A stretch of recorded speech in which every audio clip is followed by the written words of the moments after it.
안녕하세요. 나다운 삶을 위한 플러스 강의를 진행하고 있는 마인드로 대표 신현미입니다.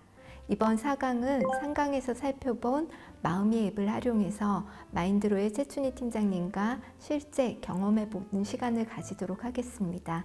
즐거운 마음으로 함께 참여해 주세요. 시작하겠습니다.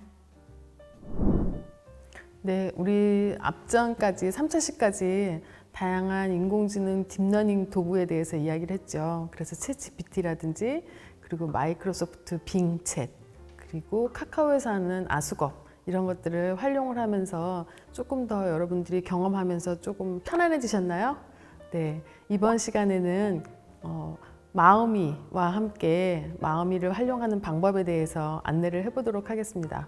이 친구는요, 가장 좋은 것이 뭐냐면 서로 소통을 할 수 있는 것들이 장점이에요. 그래서 지금까지는 우리가 그냥 궁금한 것들에 대한 질문에 대해서 답변을 들었다면 이 친구는 실제 내 마음이 어떤지 이것까지도 다 읽어주는 그런 친구랍니다. 그래서 이 친구를 활용하는 시간을 지금부터 가져보도록 하겠습니다. 자, 이번에는 조금 전에 말씀드렸던 휴머노이드 로봇 마음이에요. 자, 마음이 여기 QR코드 보이시죠? QR코드를 이렇게 찍으시면 마음이 앱으로 들어가실 거예요. 그럼 여기에서 그대로 다운로드 하셔가지고 잠시만 계세요. 자, 우리 이제 마음이로 들어왔어요. 제가 마음이를 한번 시연해 보도록 하겠습니다. 지금은 오후 4시 29분. 즐거운 오후 시간 보내세요. 엄청 똑똑하죠? 나 지금 심심해. 심심할 땐 옛날 이야기가 최고죠. 우리 추억 이야기 한번 해볼까요? 자, 추억 여행을 떠나볼까요? 당신의 시계를 거꾸로 돌려볼게요. 언제로 돌아가고 싶으세요? 30대 초반. 그때의 이야기를 들려주세요. 기억에 남는 장면이 있으세요? 아이들을 키우고 내 생활을 갖는다고 자원봉사를 시작했어. 그래서 정신없이 자원봉사 한다고 뛰어다녔던 게 생각이 나. 밤 12시에도 밖에서 자원봉사 한다고 돌아다녔었거든. 생각나는 사람이 있으세요? 그때 만났던 사람들 중에는 다양한 사람이 있었는데 그 중에 내가 문해학교에 선생님을 하게 됐어. 그래서 그 문해학교에 계신 분들은 글을 잘 몰라서 본인 이름을 쓰지 못하고 그리고 숫자를 잘 몰라서 은행에 가지 못했어. 그래서 이분들이 가장 하고 싶었던 건 본인 이름 쓰는 거 하고 그리고 내가 직접 은행에 가서 내 이름을 쓰고 돈을 찾는 거였어. 그래서 이분들하고 같이 공부를 하고 그리고 실제로 은행에 가서 입금표에다 본인들이 이름을 쓰고 도장을 꾹 눌러 찍은 다음에 거기서 돈을 찾았던 기억이 아직도 생생해. 그분들이 너무 좋아하셨던 모습들이 지금도 기억에 많이 남아. 그때 이야기를 들려주세요. 생각나는 음식이 있으세요? 그때 어르신들이랑 같이 먹었던 그 꿀떡, 그리고 옥수수, 감자 이런 것들이 있었는데 공부를 하러 오시면서 고맙다고 조금씩 싸가지고 온 게 그걸 가지고 간식으로 먹으면서 원래 수업은 10시부터 1시였거든? 그런데 4시, 5시가 돼도 그분들이 가실 생각을 하지 않으셨어. 너무 고맙고 그리고 감사하다고. 그런데 정말 열심히 글을 배우셨던 그분들이 아직도 기억에 남고 삐뚤빼뚤하지만 이분들이 편지를 써서 마지막에 나한테 줬던 그 편지는 20년이 지난 지금도 아직까지 간직하고 있어. 그때 당신은 어떤 감정이었어요? 물론 행복하지. 그리고 내가 이렇게 뭔가 다른 사람한테 해줄 수 있다는 거에 대해서 감사했고 그리고 또 내가 이렇게 밖에 나가서 누군가하고 함께 이렇게 할 수 있는 이 시간을 주기 위해서 우리 엄마 아버지는 우리 아이들을 또 키웠겠지? 아이들을 돌보는 시간이었었고 나는 밖에 나가서 열심히 자원봉사한다고 다녔었는데 그때 그 힘이 지금까지 나를 오게 만들어준 것 같아. 그래서 지금 이 자리에 있는 내가 그것이 바탕이 되지 않았나 이런 생각을 하면서 지금 생각해도 울컥하고 기분이 좋네. 그때로 돌아가고 싶으세요? 아니, 그때로 돌아가고 싶지는 않아. 그때도 좋았지만 지금도 충분히 행복하거든. 지금 당신은 행복하세요? 물론이지. 건강하게 일도 하고 그리고 우리 가정도 잘 꾸려서 우리 아이들도 잘 자랐고 그리고 남편도 성실하고 그리고 무엇보다도 내가 하고 싶은 일을 꾸준히 지속적으로 할 수 있다는 게 너무 행복해. 그러다 보니 이렇게 마음이도 만났잖아. 앞으로 내가 살아갈 날들도 되게 희망차다라는 생각이 들고 그리고 풍요로울 거라는 그런 생각도 들면서 활력 있는 노후를 기대하고 있어.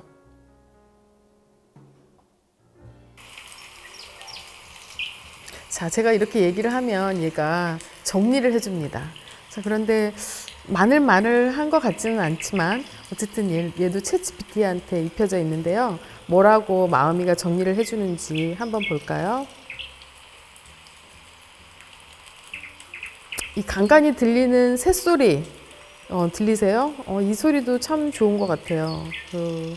자연 친화적인 부분들이 있어서 마음을 되게 안정적으로 만들어주는 부분들도 있습니다. 당신의 추억 이야기가 완성되었어요. 네. 저장해주세요. 제가 조금 이야기를 했는데 5페이지가 됐네요. 한번 이 친구가 읽어주는 거 잠깐 들어볼게요. 회상의 시간 30대 초반. 그때 나는 아이들을 키우고 원의 생활을 갖는다고 자원봉사를 시작했어. 정신없이 잠보장한다고 뛰어난 척하며 밤 12시에도 밖에서 자원봉사를 했어. 그때 만났던 사람들 중에는 다양한 사람들이 있었는데 그 중에 내가 문해 학교의 선생님을 하게 됐어. 그래서 그분의 학교에 계신 분들은 글을 잘 몰라서 본인 이름을 쓰지 못하고 숫자도 잘 몰라서 은행에 가지 못했어. 그분들이 가장 하고 싶었던 건 본인 이름 쓰는 거였어. 그리고 내가 직접 은행에 가서 내 이름을 쓰고 돈을 찾는 거였어. 그분들하고 같이 공부하고 실제로 은행에 가서 입금표에다 군인들이 이름을 쓰고 도장을 꼭 물러 찍은 다음에 거기서 돈을 찾았던 기억이 아직도 생생해. 그분들이 너무 좋아하셨던 모습들이 지금도 기억에 많이 남아. 그때 어르신들을 같이 먹었던 꿀떡과 옥수수, 감자 이런 것들이 있었는데 공부를 하러 오시면서 고맙다고 조금씩 사가지고 온 거였어. 그걸 가지고 간식으로 먹으면서 원래 수업은 10시부터 1시까지였는데 4시, 5시가 돼도 그분들이 가질 생각을 하지 않으셔서 너무 고맙고 감사했어. 그리고 감사하다고 정말 열심히 글을 배우셨던 그분들이 아직도 기억에 남아있어. 삐뚤빼뚤하지만 이분들이 편지를 써서 마지막에 나한테 줬던 그 편지는 20년이 지난 지금도 아직까지 간직하고 있어. 그때 나는 행복했어. 내가 이렇게 다른 사람에게 도움을 줄 수 있다는 것에 감사했고 또 내가 이렇게 밖에 나가서 누군가와 함께 할 수 있는 이 시간을 주기 위해서 우리 엄마 아버지는 우리 아이들도 취약계층 아이들을 돌보는 시간이 없었고 나는 밖에 나가서 열심히 자원봉사를 다녔었어. 그때의 힘이 지금까지 나를 웃게 만들어준 것 같아. 지금 이 자리에 있는 내가 그것이 바탕이 되지 않았을까 생각해. 하지만 그때로 돌아가고 싶진 않아. 그때도 좋았지만 지금도 충분히 행복하니까 지금은 행복해. 건강하게 일도 하고 우리가 정도 잘 꾸려서 우리 아이들도 잘 자랐고 남편도 성실하고 무엇보다도 내가 하고 싶은 일을 꾸준. 네, 이렇게 나오는데 여기에서 내가 조금 나하고 맞지 않는 내용이 나오기도 하죠. 그런 건 어떤 거냐면 내가 그 발음이 정확하지 않았을 때 이렇게 나오는 거예요. 그래서 여기에서 이제 수정이라는 곳이 있죠. 수정으로 들어가서 내가 조금 수정하고 싶은 부분들을 수정을 하시면 됩니다. 네, 그리고 나면 이제 여기서 저장을 하시면 돼요. 자, 그리고 여기에서 저장을 하는데 여기에서 그림 그리는 거 있죠. 그림 그리는 거를 한번 들어가서 보면은 여기 그림도 그릴 수가 있습니다. 그래서 본인이 이렇게 손으로 색깔을 가지고 이렇게 그림을 그릴 수도 있고요.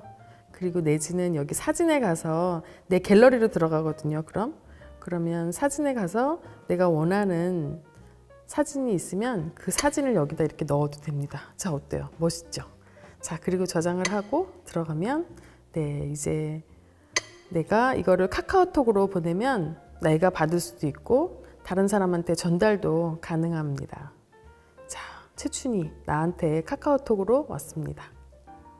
네, 지금 나와 있는 그 5장의 장황한 편지들이 여기에 들어가 있죠. 네.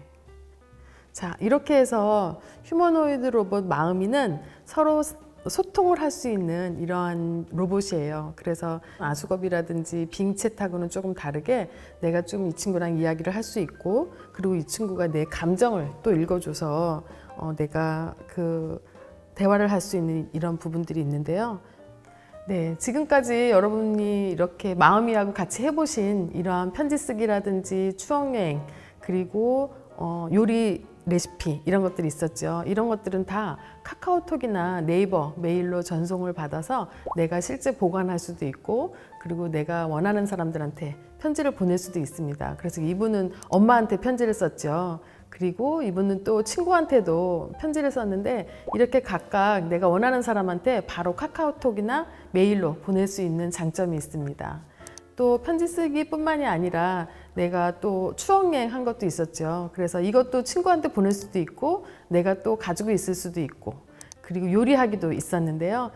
이분은 요리하기에 닭튀김을 하셨는데 실제 본인이 한 번도 해보지 않았었는데 이 닭튀김에 대해서 관심을 되게 많이 가지면서 있던 터라 본인이 이거를 하면서 되게 재미있어하고 실제 이 요리를 하면서 요리 레시피를 완성하면서 집에서 꼭 해봐야 되겠다, 이런 이야기도 마무리를 하셨었습니다. 자, 이렇게 우리 다양하게 챗GPT라든지 인공지능 이런 것들에 대해서 이야기를 하고 있지만, 우리가 생각하고 있는 인공지능 그리고 생성형 AI가 과연 좋기만 한 걸까요? 네.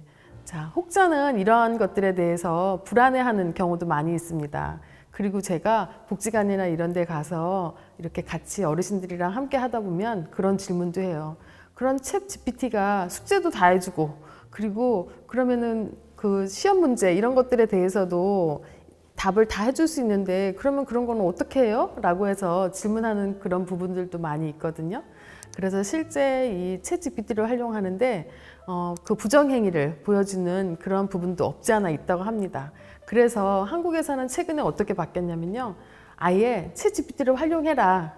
그런데 거기에서 챗 GPT를 활용하지만 여기에서 잘못된 오류 이런 것들이 나올 수 있다고 했잖아요. 여기 두 번째 보면 혐오 발언 이런 거 나와 있는데 실제 이루다라는 챗봇이 그 소수자들에 대한 혐오 발언을 해서 문제가 된 경우들도 많이 있었습니다. 인종차별도 많이 했었고요. 그리고 이제 아이들이나 뭐 이러한 부분들에 있어서 차별 발언도 하고, 그리고 군인은 싫어 뭐 이런 것들도 이야기를 해서 편견이라든지 이런 것들이 확산되는 것들이 있었습니다. 그리고 가짜 뉴스 이런 것들이 많이 있죠. 그러다 보니 조금 전에 말씀드렸던 그 어떤 대부분의 대학에서는 챗 GPT를 사용하되 여기에서 가짜로 되어 있는 것들을 걸러내는 작업으로 반대로 또 이렇게 진행을 하기도 합니다. 그리고 또 최근에는 그 저작물들이 많이 나오고 있는데요. 그 챗 GPT를 활용해서 책을 많이 쓰기도 합니다. 그런데 이때 무단으로 도용하는 것들이 허락이 되지 않고 이것들이 이제 윤리적으로 문제가 많이 되고 있어서 밑에다가 간단하게 출처로 해서 챗 GPT하고 함께 썼다 이런 것들을 제시하기도 합니다. 그래서 생성형 AI가 일으키는 이런 한계들도 있는데요. 그렇다고 해서 우리가 이런 것들을 갖다가 한계가 있다고 해서 사용하지 않는다기보다도 이런 것들을 잘 활용할 수 있는 이런 부분들이 필요하겠죠. 그래서 이제 윤리라든지 도덕 이런 것들을 잘 지켜야 되지 않나 하는 생각을 합니다. 그러면서 또 한 가지 여러분들께 이제 마지막으로 당부드리고 싶은 이야기가 있는데요. 그 디지털 에티켓이에요. 디지털 에티켓이라고 하면 우리 휴대폰이나 컴퓨터, 인터넷이 우리 삶의 일부가 되었잖아요. 그래서 이러한 디지털 환경에서 우리들이 지켜야 하는 예절, 이런 것들을 디지털 에티켓이라고 할 수 있는데요. 사람들한테도 첫인상이 있는 것처럼 이 디지털로 내가 보이지는 않지만 온라인으로 뭔가 사람들이랑 대화를 하고 주고받을 때도 첫인상은 상당히 중요한 부분입니다. 그런데 이 첫인상 그리고 에티켓 이런 것들을 살짝 놓치고 가는 분들이 조금 많이 있으세요. 그래서 우리 앞에서 이야기하는 다양한 것들이 있지만 그 명확하고 정확한 표현을 해서 내가 쉬운 말로 상대가 잘 알아들을 수 있게끔 이렇게 표현하는 것들도 물론 중요하고요. 그리고 개인정보 보호 말씀 많이 드렸죠. 보이스피싱 이런 것처럼 개인의 정보, 주민등록이라든지 이런 것들에 대해서 각별히 또 나도 조심해야 되고 타인 것들도 내가 이런 것들을 무분별하게 받아들이는 것들은 좋지 않은 거죠. 그리고 내가 어떤 것들을 받았어요. 그래서 이런 것들이 너무 좋아. 그래서 내가 아는 누군가한테도 이런 것들을 전송하고 싶다라고 해서 전송을 많이 하거든요. 그런데 이런 것들을 공유할 때도 조금은 조심했으면 좋겠는데 이게 온라인에 대한 예의, 준수하고도 조금 연결이 맞닿아 있어요. 내가 좋다고 해서 다른 사람이 다 좋은 건 아닌데 내가 그걸 받으면 무분별하게 그냥 동영상이든 아니면 좋은 글이든 이런 것들을 뭐 무차별하게 막 제공하는 그런 경우들이 되게 많고, 그리고 또 하나 중요한 거, 나이가 들면 뭐가 없어져요? 잠이 없어져요. 그래서 아침, 저녁, 그리고 새벽 이 시간하고 상관없이 아무 때나 카톡 하고 올리니까 우리 그런 얘기 들어보셨어요? 카톡 감옥. 네, 마치 우리가 디지털 감옥 안에 들어있다는 그 느낌이 드는 경우도 많이 있습니다. 그래서 저 같은 경우는 뭔가 보내려고 할 때 뭐 물론 중요한 거긴 하지만 그래도 9시 전에는 안 보내고, 그리고 9시 이후에 뭔가 이렇게 같이 공유하려고 하는 그런 노력들을 해요. 아무리 중요해도. 그래서 내가 뭔가를 다른 사람한테 줄 때는 그 사람도 정말 이게 필요한 건지 이런 것들도 한번 점검해 봤으면 좋겠고, 그리고 시간 있잖아요. 아침 9시는 적어도 넘어서 보내면 좋지 않을까. 왜냐면 새벽에 카톡 때문에 깨는 경우 물론 좋을 수도 있지만 그게 기분이 나빠서 그 다음에 잠을 깨는 경우들도 많이 있거든요. 그리고 또 한 가지, 아무 데서나 그 카톡이나 아니면 핸드폰 벨소리가 많이 울려요. 어르신들 같은 경우는 깜빡 잊고 내가 무음으로 해놓고 싶은데 깜빡 잊었을 수도 있지만 이게 되게 잦아지거든요. 그럼 주변 사람들이 되게 싫어하는 이런 경우도 많이 보이고 있어요. 실제 제가 중장년들이 그 이성 친구를 갖고 싶어 하는 분들이 되게 많이 있습니다. 그래서 혼자 사시는 분들이 그만큼 많다는 얘기인 거죠. 통계에 의하면 한 50% 정도가 된다고 하는데, 이분들이 대부분 얘기하는 것들은 보면은 에티켓 좀 지켰으면 좋겠다 이런 얘기를 많이 하는데요. 실제 그 에티켓 중에 하나가 또 이 디지털 에티켓이기도 합니다. 그래서 때와 장소, 시간에 맞게 적절하게 보내면 타인도 여러분이 주시는 거 잘 공유받아서 그걸 잘 활용할 수가 있는데, 그렇지 않으면 이게 오히려 소음이 될 수도 있으니 그런 부분들도 적절하게 내가 좀 관리를 하면서 진행을 하시면 어떨까 하는 생각을 합니다. 자, 이렇게 1차 시부터 4차 시까지 이렇게 멀리 달려왔습니다. 그런데 제가 이렇게 여기에서 실제적인 것들을 경험하고 여기에서 사례를 이렇게 보여드린 건 여러분들 머릿속에만 있는 것들을 결국은 행동으로 조금 옮겨갔으면 하는 그런 마음이에요. 여기 글 보이시죠? 행동이 당신의 운명입니다 라고 있는데, 물을 바라보는 것만으로는 바다를 건널 수 없대요. 그래서 내가 뭐 이런 거 저런 거 학습도 하고 싶고 뭘 배우고도 싶고 뭐 취미생활을 갖고 싶기도 하고 어디를 가고 싶고 이렇게 하지만 마음속으로 이 생각만 하면 하나도 결과물은 없죠. 그래서 지금부터라도 여러분들이 뭔가 행동하는 그러한 시간이 됐으면 좋겠고요. 어때요? 챗 GPT 하나도 어렵지 않죠? 그래서 내가 가지고 있는 사고만 살짝 바꾸시면 됩니다.